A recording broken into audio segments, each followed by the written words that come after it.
Welcome to the REBIRTH program. Relapse can be a tricky thing because anxiety can manifest at any given moment for anyone. It's important to go through this program step by step, absorbing all the information and applying it into your daily life. These fundamentals will assure your mind that your new identity is one that believes in rational, positive, and optimistic thinking. Before we start the program, make sure to take a few moments and recognize what your current vibration to the world is. We are all magnets going through life, and it's important to become conscious daily of these three areas if you're going to completely eliminate irrational anxiety from your life. These three areas are thoughts, words, actions. By recognizing how you think in challenging situations, what words you express, and what actions you engage in on a daily basis, you create the results you ultimately have in your life. So stay conscious, stay excited, and fall in love with progress. Make sure to answer every question in detail when called for on a separate journal, or gain the message from every mental review you run into after certain chapters. These are the building blocks you'll need to go through to continue moving forward. With that said, let's go. Personal introduction and how I turned a monster into a fly. On the sixth doctor I visited to look deeper into what these agonizing symptoms I was experiencing could be, I got some interesting advice. The advice I was given was unlike what anyone had ever told me before, and in time it showed me a natural path to overcoming my generalized anxiety. After the numerous tests that came back to this doctor, all showing no sign of anything serious, the result was that these symptoms, such as my consistent dizziness, shortness of breath, chest pains, etc., that would ultimately lead me to full-blown panic attacks, were all symptoms of anxiety. This was nothing new to me. I had done the same test before and had the same negative results come back time and time again. But I still had a lingering thought in the back of my mind that said, what if they miss something again? The doctor leaned over gently, and in a soft, caring voice he said, "Dennis, it's time for a fresh perspective that will lead to a new beginning." Whatever, doc, I thought to myself. At that moment, believe it or not, I actually felt a little disappointed that the results were negative again. If there was something physically wrong, then I would have been able to start dealing with it right then and there and be done with this thing that ruined my life in every aspect for 6 years. "Could you elaborate on what you said?" I asked the doctor. He continued on telling me that I needed something to get my mind off me and my anxiety disorder, which was starting to look like my true profession in life.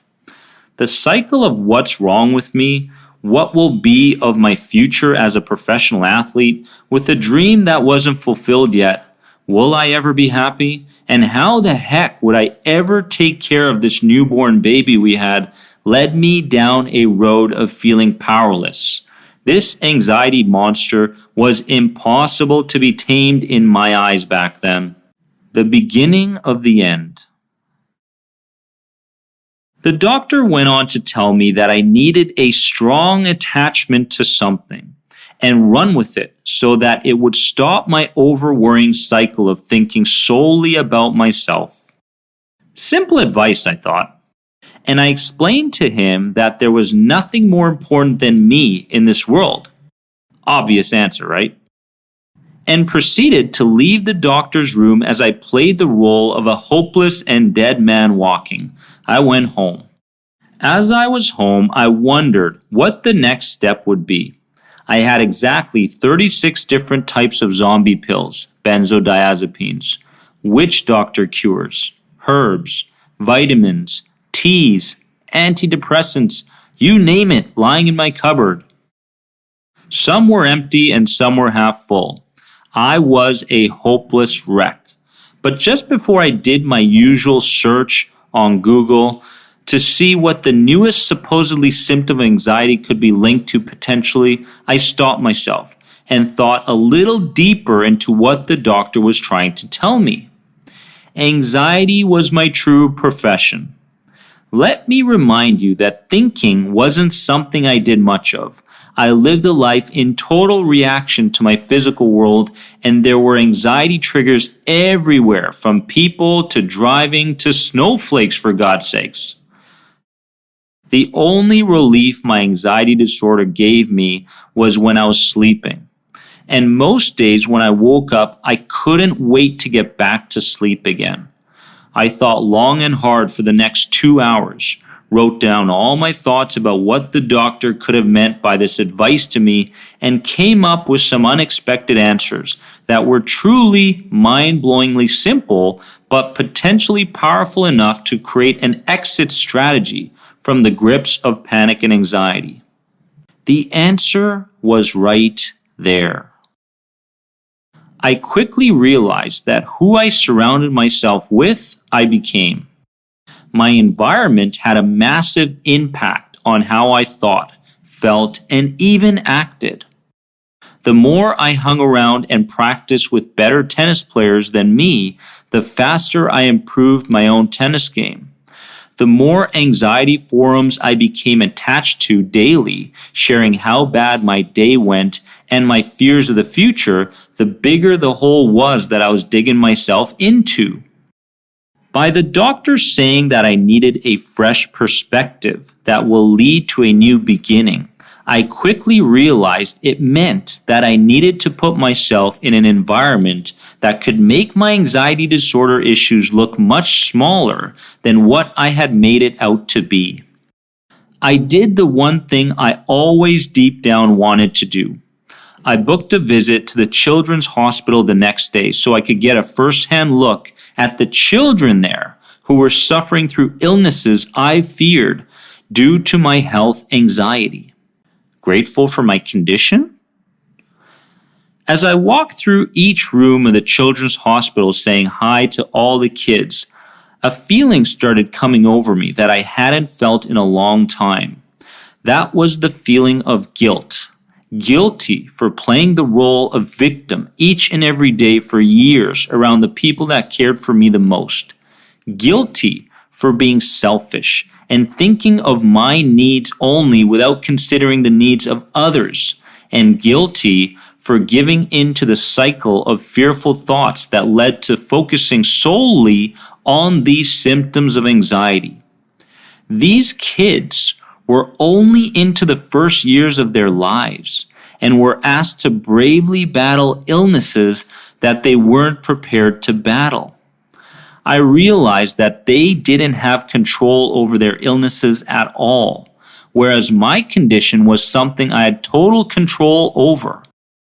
I walked out the children's hospital that day feeling like a complete piece of fill in the blank. Two things hit me in the evening that day. Number one, I either didn't have any thoughts related to my anxiety or I just didn't pay attention to them the whole day I was there. Number two, I created a new visual to what I pictured my anxiety to be. What was once a monster the size of a Tyrannosaurus Rex that dictated how I lived my life in every aspect was now a newborn baby crying for my attention. Incredible what one experience can do for a person, I thought to myself. Not only that, but the power of mental imagery can truly set a person dealing with anxiety disorders completely free. The next step. That crying baby that was now my new connection to my anxious thoughts gave me two choices that were different from the Tyrannosaurus Rex, which gave me none. Number one, I could either pay attention to it, respect it, and grow old with it. Number two, leave it in the background of my daily life while I completely put my focus and energy into what was truly important in my life. I began to build on the guilty feelings I felt from my visit to the children's hospital and chose to work on reconditioning the second option into my life. I needed more fuel though. I needed to keep the momentum going so I didn't fall back into the thoughts and actions that created my GAD and panic disorder. So I suggested the only thing I could think of, the only thing that would possibly bring a permanent change into my life and stop my anxiety disorder once and for all, and that was to move my family to a place called Bali, Indonesia. A place of complete gratitude for the small things in life and peace. Now, all I had to do was convince my new fiancé that this was a good idea, as well as consistently convincing myself, of course. But with a newborn baby and no money to fall back on, it would be one hell of a conversation during dinner time. Dinner time. The dinner time conversation went better than I expected with Robin. I convinced her that a temporary move to Bali, Indonesia could be an adventure of a lifetime, and that the trip hopefully would help me change my fearful and negative beliefs that led to my anxiety disorder. What did we have to lose? I was going into my 6th year dealing with constant panic attacks and generalized anxiety, and I was running out of time, 32 years old, to reach my lifelong dream of being a professional tennis player once and for all, and getting that elusive ATP point. Robin was working a dead-end job she really didn't enjoy, and I was sucking the life out of not only her, but everyone around me as I played the anxiety victim constantly. My visit to the children's hospital gave me a small glimmer of hope, a change, a new perspective, and it showed me that there are people out there with deeper issues than my own, much deeper in fact. I just had to follow it up, and Bali soon became a reality. I've always been an adventurer, loving the outdoors, new cultures, and making new friends, and our arrival in Bali was nothing short of amazing. We were lucky enough to find a run-down Jeep to rent that cost us $23 for each month. My first car during my high school days looked like a celebrity vehicle compared to this thing, and we stalled over and over and over again on the windy roads of Bali as we made it into our rental home eventually. Creatures of the night. The first night in our home, we were woken up to 2 lizards scattering across the walls in our bedroom. I freaked out. Robin freaked out. But our 1-year-old was loving the views of those lizards. We noticed the gigantic holes in our kitchen walls where the lizards got in and went on to spend the next few hours trying to chase these guys away. Eventually we succeeded, but it was interesting. No panic attacks, generalized anxiety, symptoms of anxiety, or nothing even though the day was stressful for all of us. The stress of the events that took place, like the drive home and the showdown with the lizards in our house, took the attention off of myself and poured it into my physical world. I realized that without an anxiety disorder, the ideal way our brains can perform is to be without distraction. But to be able to prevent a panic attack or heightened levels of anxiety, distraction is our best friend. Blocking out panic and anxiety becomes easy when we become immersed in something that strongly holds our attention. Flashbacks of agoraphobia. As I was living the next few months in Bali, I remembered my 31-day marathon where I locked myself in my house without any outside contact whatsoever. I didn't nudge one bit. I was comfortable, and I wouldn't dare step out in a world full of people. Those times were starting to look like it was in another lifetime. Anxiety doesn't exist in Bali, even though families sometimes can only afford a scooter that fits 6 family members without helmets. True story. Or live solely off of 1 or 2 outfits that they own. Again, the feeling of guilt would follow me as I learned more about the Balinese culture. Bali taught us the word gratitude and how to apply it into our lives. Most importantly, once I found out what brought on feelings such as gratitude and curiosity, I could easily turn my focus towards that direction rather than the direction that caused me to experience sensations of anxiety. I'm not here to tell you you must move somewhere in order to overcome your anxiety fully, but I am telling you that healthy distraction and a new perspective will turn your world around. The 5 things that moved me forward. My own 31 days of anxiety and agoraphobia came to an end towards the end of summer in 2011. I had no choice because my time off work was coming to an end. I knew it was time to face my fears and create a change. So first, I decided and got to the point of no return, which meant I wouldn't accept living the way I was for another day. Then I took action. Number 1, I left my house. I forced myself to stop avoiding and start facing the public places I feared most.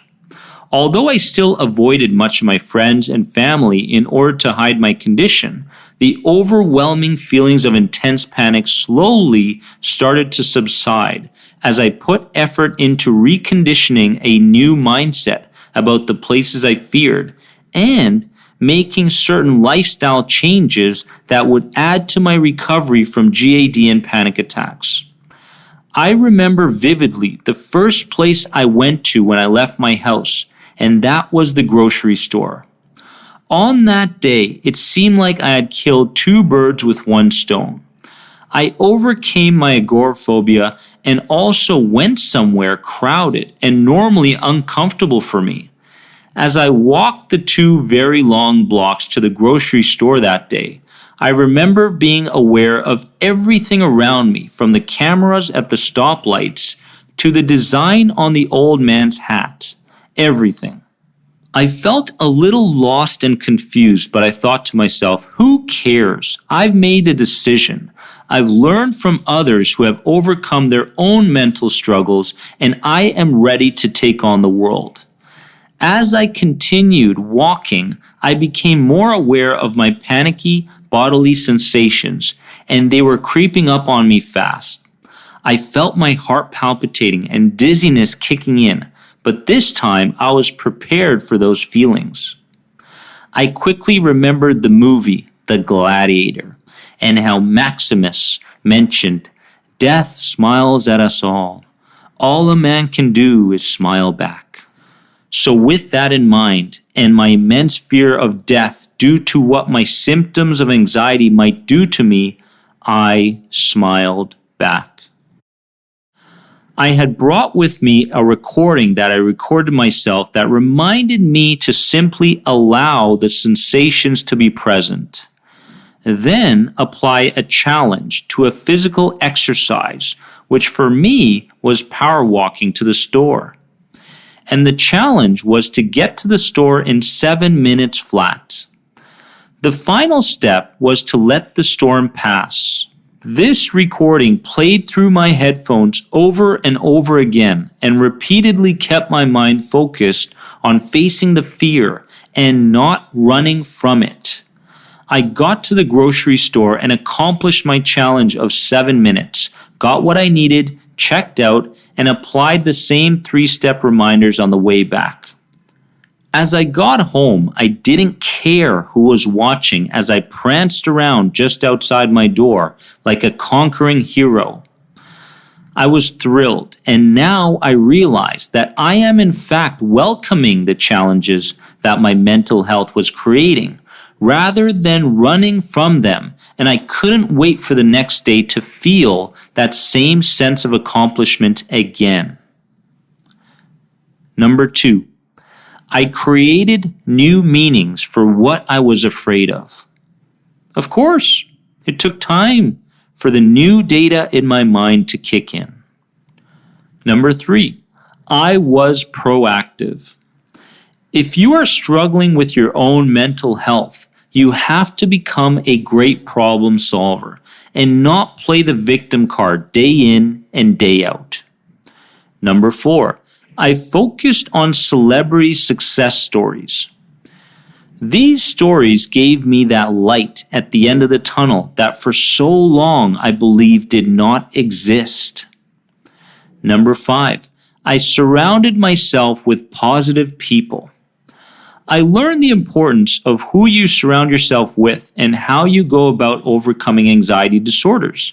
You don't overcome your fears by listening to other people talk about what a victim they are and how depressed their day has been. Sure, you can confront them, but if you spend most of your time going from forum to forum online, simply listening and sharing your sob story with the world day after day, don't expect anything to change. I went to the people who had overcome their fears, and I just followed how they did it. Inspiration is a powerful thing, and it was the fuel for me when it came to ending my agoraphobia and anxiety.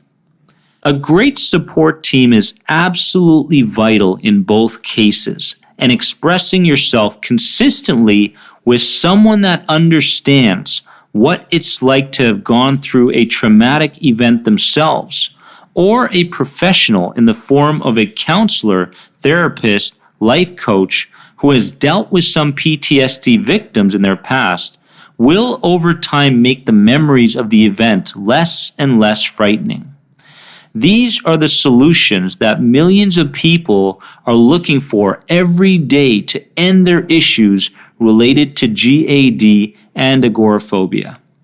There's just 2 major reasons why we don't see more natural success stories and instead see a massive increase in mental health related problems year after year. Reason number 1, our culture has their values inverted and we are all extremely confused. Number 2, natural recovery takes full responsibility, something many people are just not ready to do. Deep down, I believe as a culture, we all need to stop becoming patients and start becoming people. People that don't rely on big drug companies that push for an increase in suicide through antidepressant drugs. True story. Remember, it's the doctor's duty to activate the body's healing mechanism. And if that's not going to happen, it may be time to walk away and look back at reason number 2 just one more time. Question time. Reframing. Reframing is the ability to go back in time to a memory that still causes you some icky feelings and to see it in a whole new light. Think of this memory now and ask yourself these 2 questions. Number 1, how can I see it differently so it supports my new powerful identity? Number 2, what lesson can I gain from that experience so I can ultimately keep the lesson and let the rest go? This important exercise in this program could take you anywhere between 5 to 15 minutes, maybe even longer. So take your time and begin reframing the experience from the past by altering your perceptions of it and taking the main lesson from it. Chapter 1. Where are you right now in your life and the input system? At the start of this rebirth program, we are going to look at the 4 characteristics of a warrior mindset. Here are the 4 characteristics of a warrior mindset. Number 1, knowing what you want. Number 2, committing yourself to your goal. Number 3, taking courageous action. Number 4, determination to finish what you started. That's it. Simple, right? Absolutely. Easy? Not so much. Let's take a closer look at these points again. These characteristics play an equal part in competition, health, and fitness, as well as life. Number 1, knowing what you want. Many people can't get past this one. They think they know what they want, but they really don't know what they want. This lends itself to lack of commitment, and as soon as they hit a little resistance, bam, they're blown out of the water. When things just aren't going as planned, most people bail because they don't know what they want. Number 2, committing yourself to your goal. This point of failure is linked directly to knowing what you want. The reason most people won't commit to their goal is that they really don't know what it is and if they really want it. Let's face it, if you approach a goal with the attitude, "It would be nice to achieve this," are you really committed? If not, why waste your time going after it?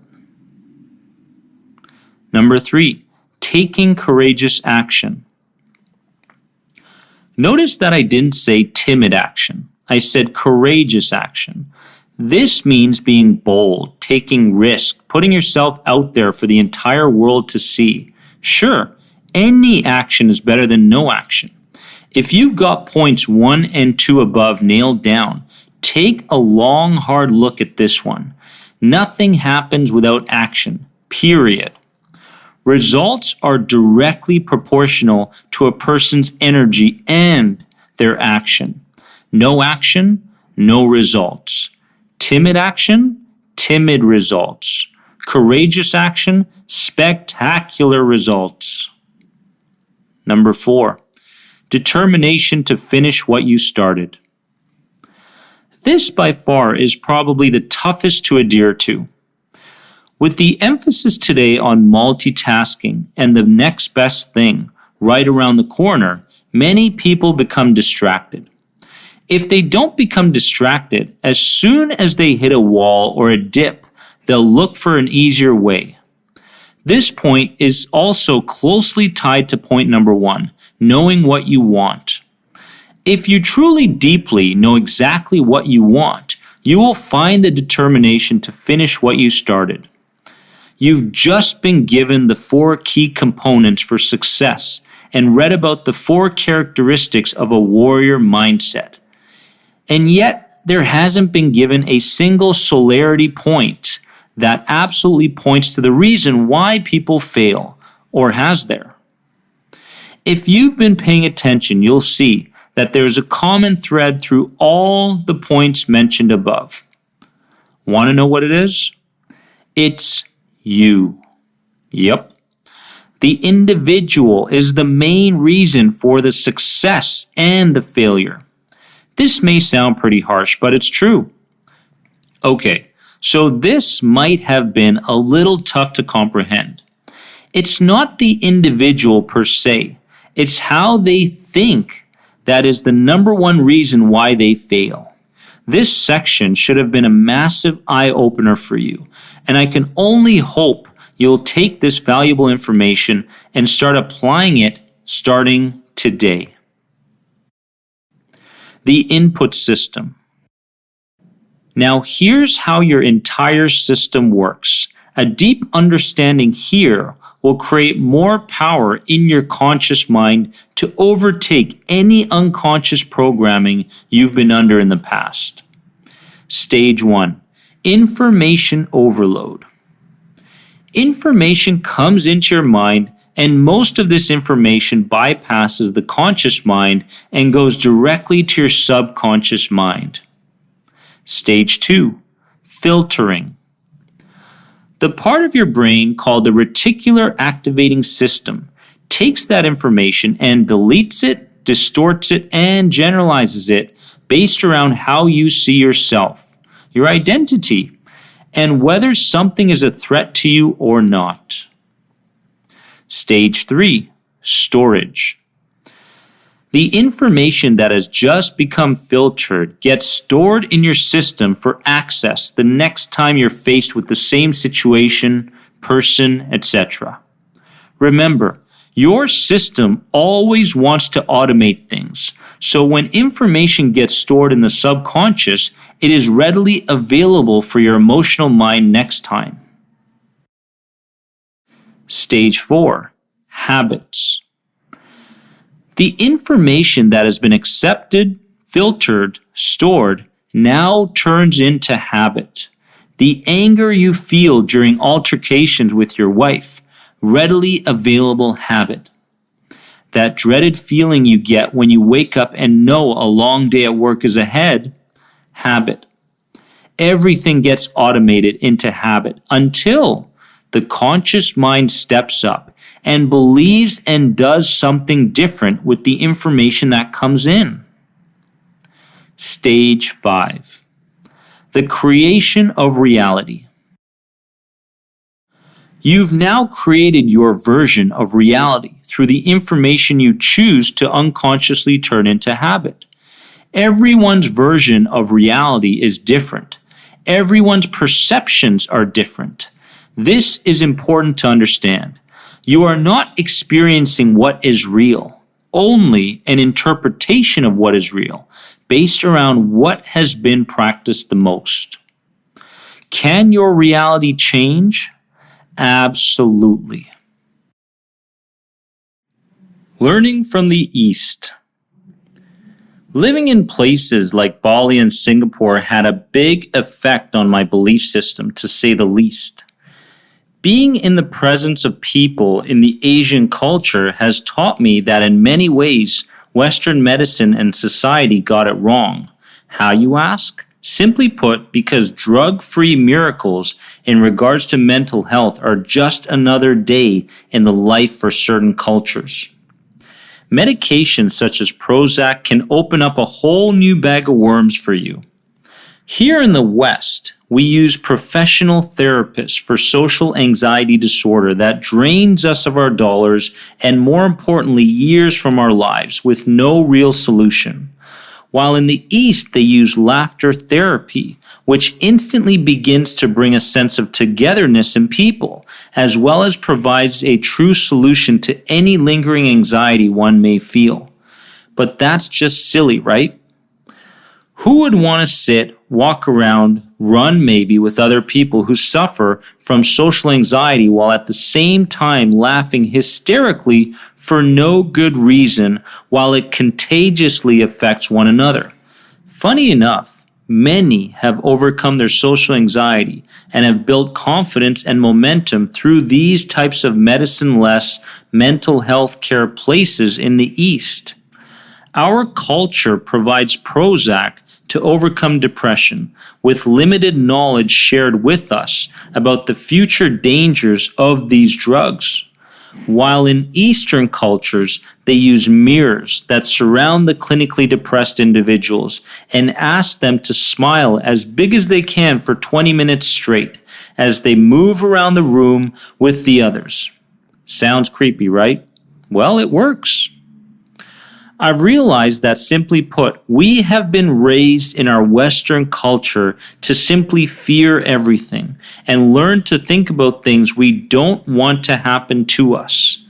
The daily news reports, the commercials, the public advertising, even our own doctors fill us with fear.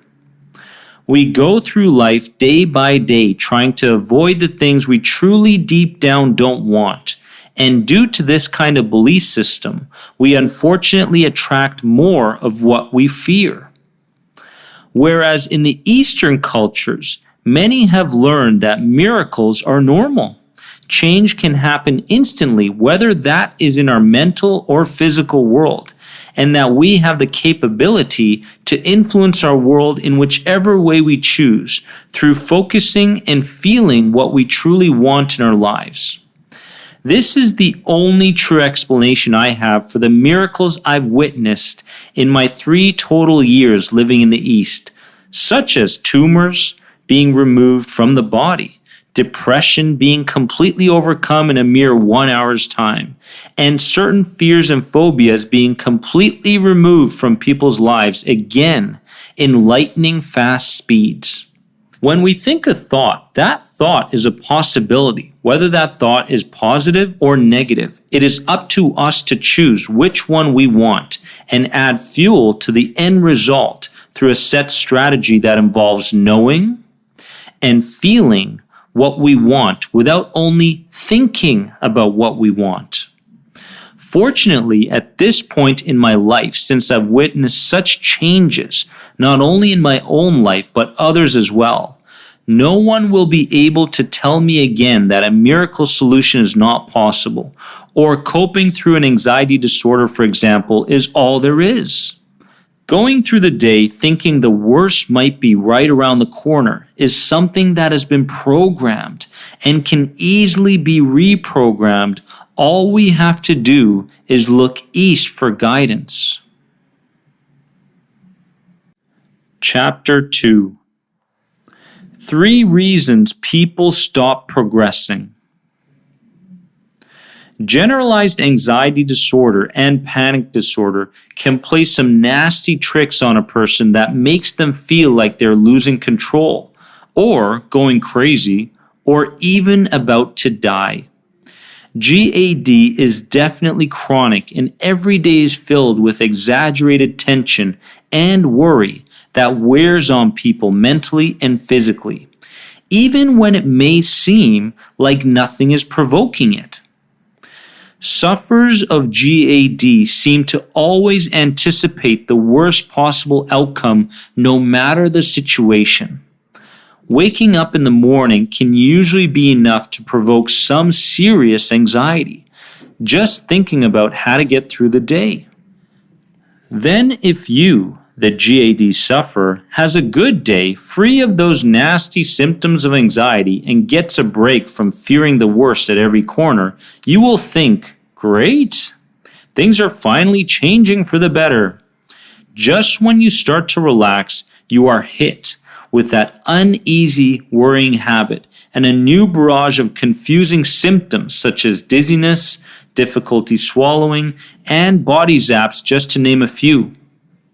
What happened, you wonder, as you aimlessly go through your day?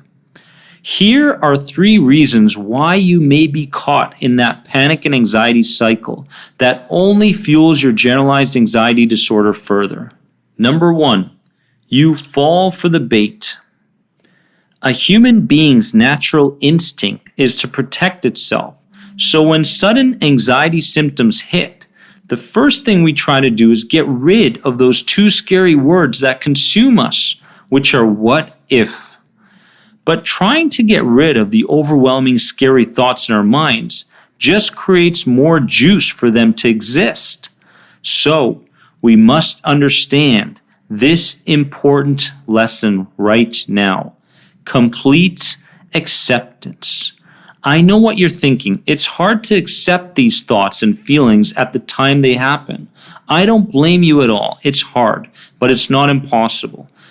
Do you want to know the 2 words that will single-handedly overcome your anxiety symptoms strictly on their own? They are confidence and momentum. And complete acceptance builds both. Number 2, you punish yourself for being the way you are every single day. I got an email recently from a 21-year-old named Tom.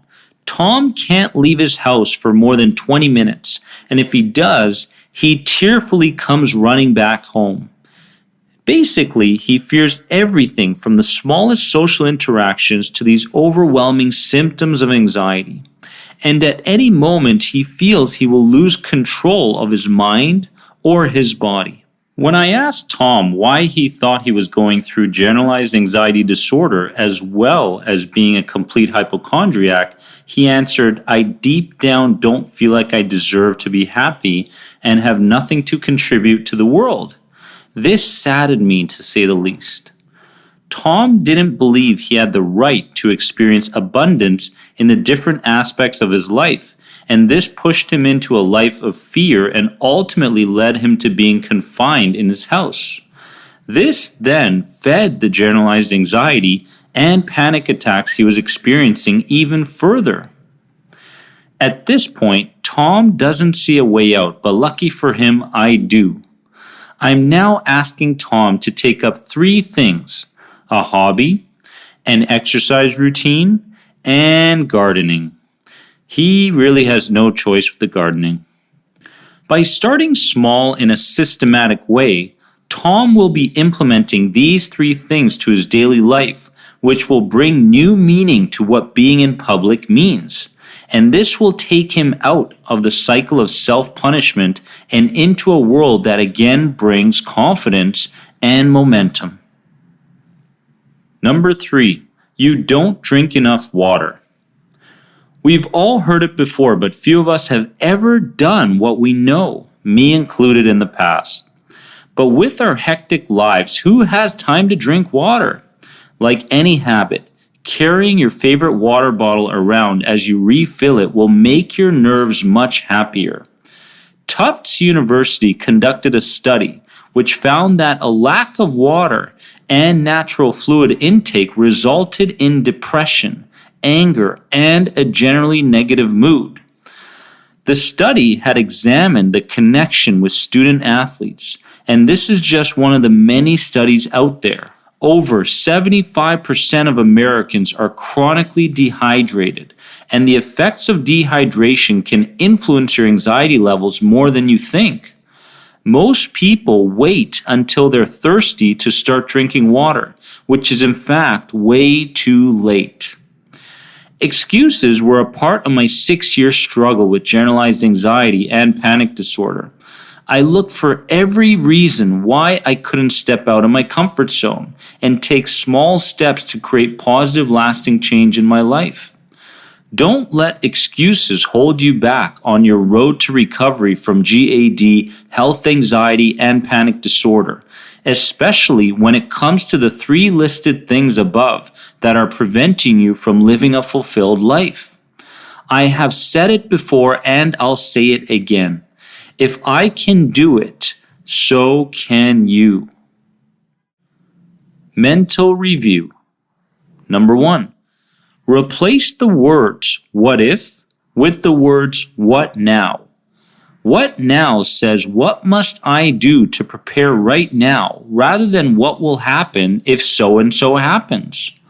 Make sure that every time you get the urge to think what if, it gets replaced by what you need to do in that moment in order to move forward.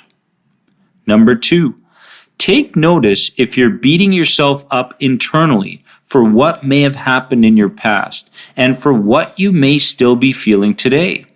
Alter the internal self-talk and begin seeing every failure as an opportunity to gain feedback. What is your past trying to tell you? And what is this current uneasy feeling trying to tell you? Learn the message. Number 3, become conscious of drinking a minimum of 2 liters of fresh filtered water daily. Don't be part of the growing number of people who are severely dehydrated and therefore feel the after effects through their system. Commit to this on a daily basis starting today. Chapter 3, your new top 10 rules for your life.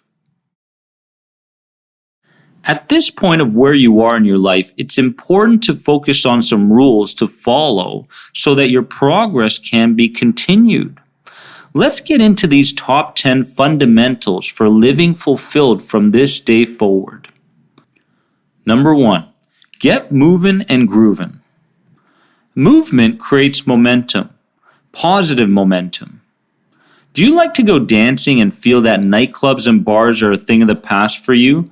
Schedule dance time at home to your favorite songs rather than sitting in front of the tube. Take a walk in nature and observe everything around you. That stationary bike in the corner of your house, take the clothes off of it, wipe the dust off, and start with a 5-minute bike ride and build from there. The bottom line is this: make moving a part of your everyday life starting today. Number 2, care about what you eat and check the labels. Eating the right amount of healthy foods not only helps your mental clarity, but increases your energy. We know this, yet we continue to give in to temporary temptations, which lead to a cycle of unhealthy eating habits. Finally, check the labels of the foods you buy. If you can't pronounce something, do yourself a favor. Put it back on the shelf. Number 3, smile at strangers. Take a chance. Share a smile with someone so that they can smile back. Knowing you've lifted someone else's spirits can greatly help you lift your own. When I lived in Singapore during my anxiety disorder, one of the most popular ways of treating depression, anxiety, and other conditions was to use laughter therapy. Remember, you can fake it until you actually become it. Number 4, slow down. We live in a world of go, go, go. We eat fast, we work fast, we drive fast, and yes, we even play fast. Plan to give yourself some extra time, even though it might cost you a little sleep in the end, to do things like eat slower and take more time to enjoy what you're taking part in. Number 5, share. We all have amazing capabilities and hidden talents that we need to share with others. Sharing our knowledge, our time, our simple friendship with others can make a massive difference in someone else's as well as your own life. Number 6, learn something new. Write down a list of 3 things that you always wanted to learn and do something small towards accomplishing one of those today.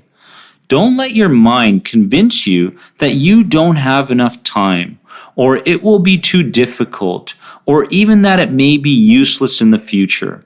If you feel that you want to do it for yourself and ignore the world around you. Learn that new language you always wanted to. Take a cooking class. Learn how to meditate. Anything. Never stop learning.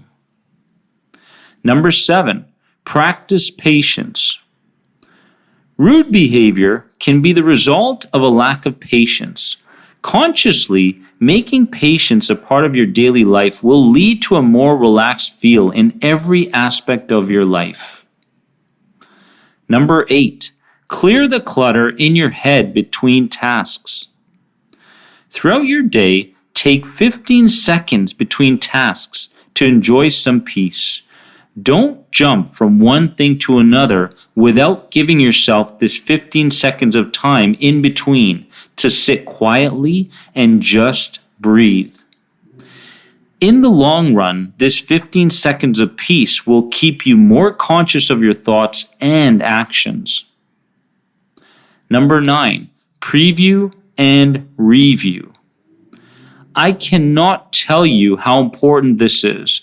Previewing your day ahead when you wake up, even for just a few minutes through writing in a journal or visualizing, will set things in motion for your entire day ahead.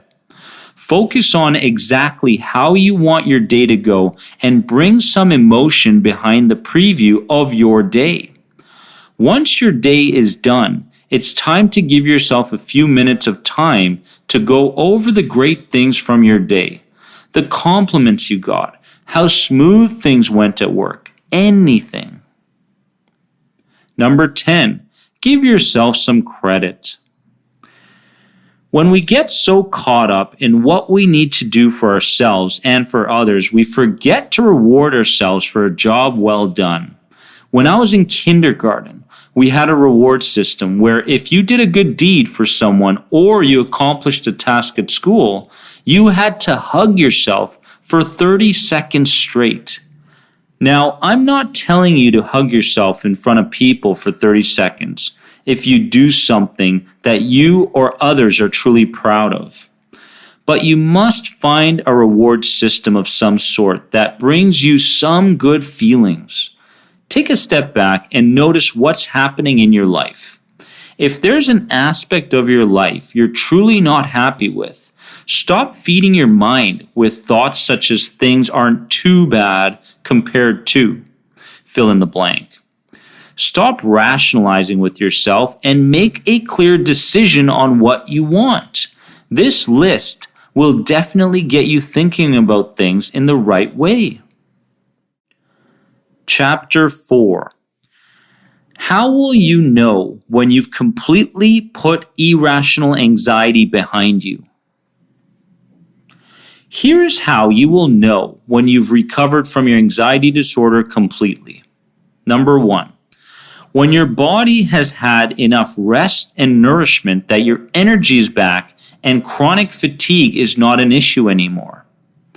Number 2, when your fearful thoughts, which may continue to creep in, don't send you into the anxious cycle and you can brush them off knowing that your past has given you enough information that the thing you fear most will not come true. This is just another false alarm. Number 3, when you stop giving attention to those false alarms, then the many faces of anxiety will recede. Number 4, when you begin to stop just thinking positive, thinking that this alone will turn things around. Action is the main element that will turn your anxiety disorder around. In my struggles, I was the most anxious, positive person ever. But I kept telling myself lies such as things are getting better, things are getting better, things are not getting better. Telling yourself the truth that things are not okay and this is not all there is to life will get you to take massive action and celebrate the smallest victories. Number 5, when you start taking responsibility for your anxiety disorder. Certain factors, such as your childhood environment, may actually be a reason for your anxiety disorder that you are experiencing right now. But in the end, when you begin to take responsibility for your issues, you instantly stop playing the blame game and stop being the victim. Once you take the power back into your own hands, you will begin to recognize that you always have a choice in the matter. It just takes time to recondition yourself until desensitization happens. Number 6, when your thoughts, emotions, and physical body are all in sync. It may seem that at the moment your thoughts are running out of control. You are emotionally unstable and you may feel completely fatigued or scared to partake in a daily exercise routine because of fear to your heart.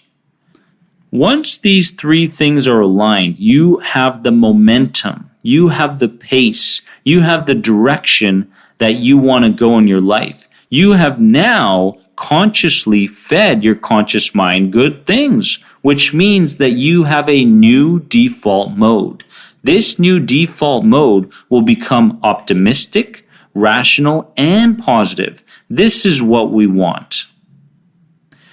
At the end of your life, I want you to be able to look back and marvel at the way you handled your anxiety disorder. I don't want you to look back and think, what if? This path you are heading down may be unfamiliar and uncomfortable, but it is the path that you must take. Take it now. Take your life back. and begin giving others permission to face their own fears through your actions, they will realize through your success that they have a choice that will lead them on the path to recovery from their anxiety disorder as well. Questions. Number 1. Are you giving your body enough calm time and proper sleep to rejuvenate? If not, what are some of the things that are getting in the way? And what are some ways you can handle these? Number 2. Are you still experiencing intrusive, reflexive thoughts that make you anxious sometimes? If so, what could be another way you could look at these thoughts when they appear? Remember, a thought is just a thought, and you get over 60,000 of them daily. So why put so much focus on the ones that don't serve you? Number 3. Have you taken full responsibility for your life in all aspects? Or do you still blame people, circumstances, etc. for you falling behind? Write down 3 areas of your life where you still partake in the blame game. And with this realization, begin replacing the blame with responsibility for that area of your life. Chapter 5. 8 things your fears are trying to tell you. Fear is a necessary component to thinking and behavior that all humans face. It helps keep us alive when there's imminent danger, and they very often keep us focused on our goals. For many people, however, fear is overwhelming and prevents us from moving forward. The feelings of angst, fear, or anxiety not only interrupts waking life and causes behavioral changes, but they can interfere with sleep and cause nightmares. We all have that voice of fear, though. What differentiates people is what message they take away from this fear and how they use it to their advantage or disadvantage. That little voice that is something like an internal predator takes a backstage pass to everyday thoughts. Things like hesitation, doubt, guilt, distrust, and worry are constantly weaving themselves into our daily lives. It's not just the voice either. We humans are imaginative creatures.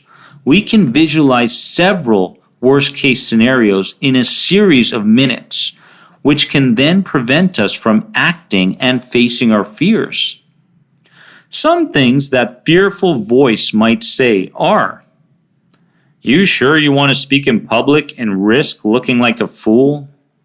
What if your boss doesn't really like the work you just turned in? Are you sure she likes you?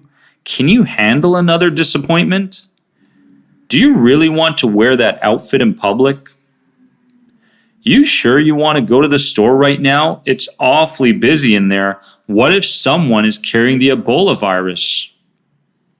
These internal fear-based questions usually lead you to give them more attention than they are worth.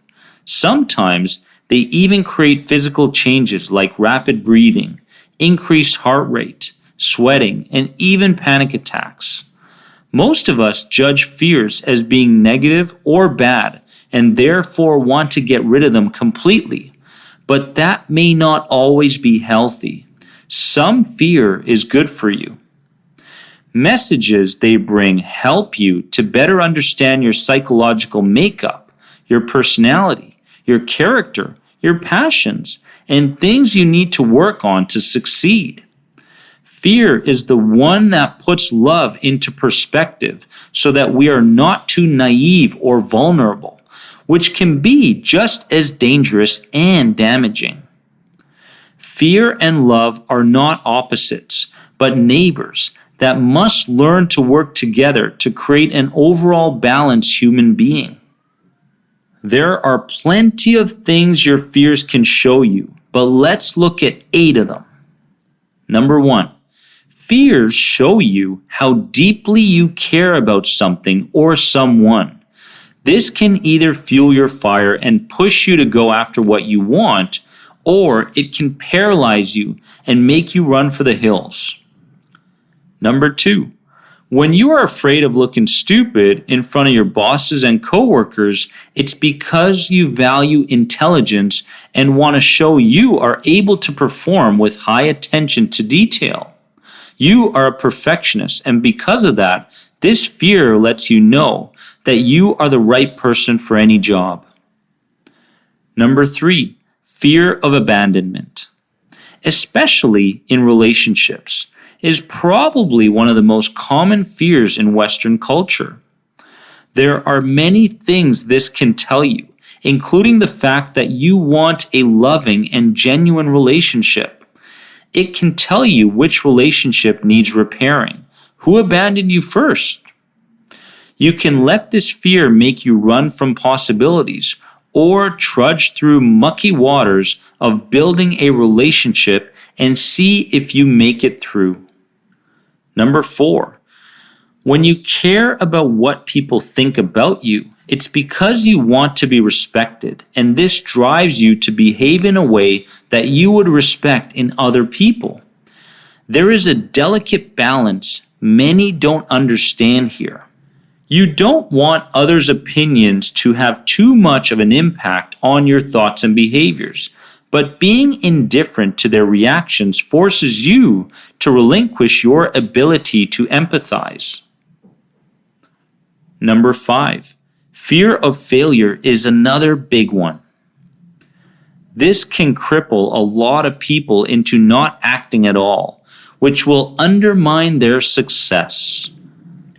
However, this fear shows you how badly you want to succeed, and it takes acceptance to understand that success is not a straight line from point A to point B, but it curves dangerously and is lined with predatory fears. Number 6, fear of animals, insects, reptiles, natural disasters, and anything to do with nature. Whether you are afraid of all of them or just a few, it denotes a lack of understanding about nature. This fear tells you that you are disconnected from natural life and don't fully understand the function of every living thing on Earth. So, if you fear spiders, perhaps read a book about what they do for our environment and which ones are potentially harmful for humans. Number 7, fear of flying and fear of heights. Should really be renamed fear of crashing and fear of jumping. This means that you highly value your life. Fear of heights can mean that you fear your own balance. This could be physical balance or even spiritual balance. Number 8, a fear of darkness says that you have a fear of the unknown. What you cannot see, you cannot defend against. However, this kind of fear means that you should look closer at your other senses, including your intuition. Every fear, whether an internal or external, will tell you about what you need, what you want, and who you are trying to become as a person. They should fuel you to become that person rather than paralyze you into inaction. Mental review. Are you starting to see your fears differently now? Are you seeing how avoiding them creates more strength for them? Take an approach of moving towards the burning building everybody else wants to run out of.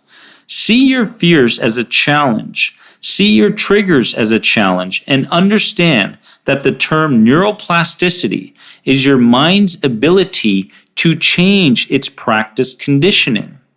It's very possible, so begin with a change in approach and mindset towards your fears. Conclusion. Here's where you go from here. Liberate yourself. Go out and do what you like. How long has it been since you last went to have a walk among the trees, something you loved as a child? How long has it been since you walked hand in hand with your better half to the bakery and tossed a coin to decide what to buy? These might seem like very simple things, but these simple things have the power to add on to great confidence and fulfillment. Life is actually quite simple. What gets a bit too complex, though, is to remain simple, isn't it? Just as small drops of water creates the mighty ocean, the little things you enjoy doing have the capability to turn you into a storehouse of confidence. When your Maker made you, He put a desire in your heart and bestowed onto you the capability to achieve it. However, in the process of growing up, you forgot what exactly your purpose was, what it was that you liked, and what it was that you enjoyed doing. It happens with lots and lots of people who feel like breaking free, but are too tied up in their day-to-day responsibilities that it gets impossible for them to spare even 10 minutes to reflect on their lives, their directions, their dreams, and their goals. It's our duty to clear the mess that prevents us from hearing what our heart is trying to say. The conversations with your heart should keep getting clearer, and the best way to do it is to find time to do what you enjoy. And since you enjoy doing that activity, it straight away means that you have all the aptitude and intelligence necessary to do the job effortlessly, even though you may not realize it. Find your flock. Birds of a feather flock together. You must find people with whom you enjoy being with, not people who drain you. They are certainly the people of your frequency, and the energy flow between you and them is natural. Life becomes easy when you are among the people who are more or less the same plane of thought as you, and it's easier to relate to those people. They seem to understand you and vice versa, thus creating conditions for healthy conversations.